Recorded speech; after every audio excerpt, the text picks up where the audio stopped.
Now, Israel has sent a new military division to the occupied Golan Heights near the Syrian border.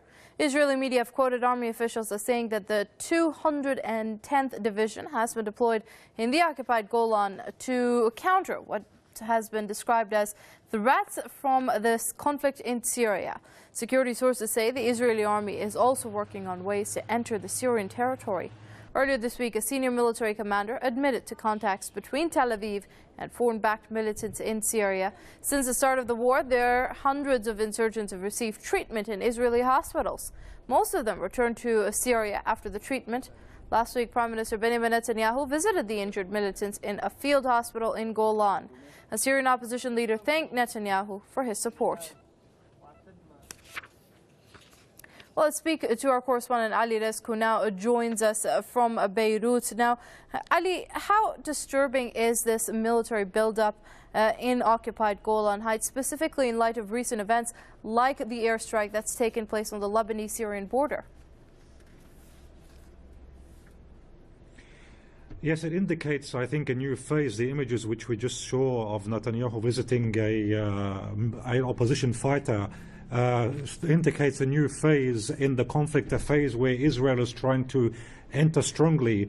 I think once again it goes to prove the fact that Israel, and specifically the Netanyahu government, don't have it in their interest for Bashar al-Assad to win, nor for Hezbollah to win, because if indeed Bashar al-Assad does come out on top, and that's where things appear to be headed, that would mean a big boost for Bashar al-Assad, but also would mean a very big, important victory for Hezbollah itself, which Israel considers to be its biggest security challenge.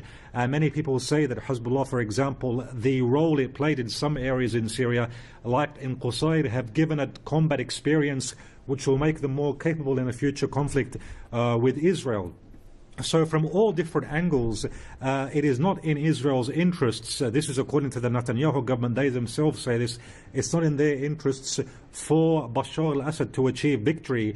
And he has, as we all know, he has made a lot of significant victories in different areas. For example, we mentioned Qusayr. There have been Damascus now, the capital, is secure. There have been also some advances made in Homs. Now the Qalamon area is considered to be very critical. And so I think that maybe Netanyahu or the Netanyahu government has said the time has come to intervene and to thwart or prevent a victory achieved by the Syrian army, and also with Hezbollah's assistance.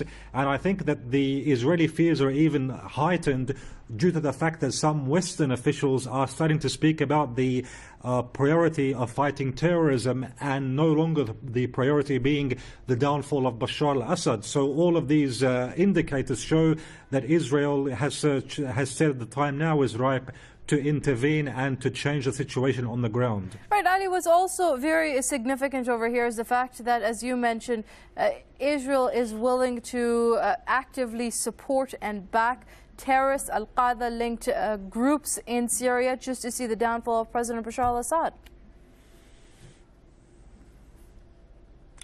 Yes, well, I think that I recall a statement made by the former Israeli ambassador to Washington, Michael Oren, just before he left his post. That was about 4 or 5 months ago. Back then, he said, "We prefer the bad guys who are not backed by Iran to the bad guys who are backed by Iran." That was the quote he said, meaning we prefer Al-Qaeda to Bashar al-Assad, we prefer Al-Qaeda to Hezbollah. So this is a long-standing Israeli stance, a stance taken by government officials. Benjamin Netanyahu, his government, it's clear they consider that their number one enemy is the anti-Israeli resistance axis, which is composed of Iran, Syria and Hezbollah. That is the main strategic threat which comes before any other threat such as Al-Qaeda. And the actions now, not just the words, but the actions which we are seeing from Israel, once again prove that this is their policy. Their policy is to get rid of Bashar al-Assad,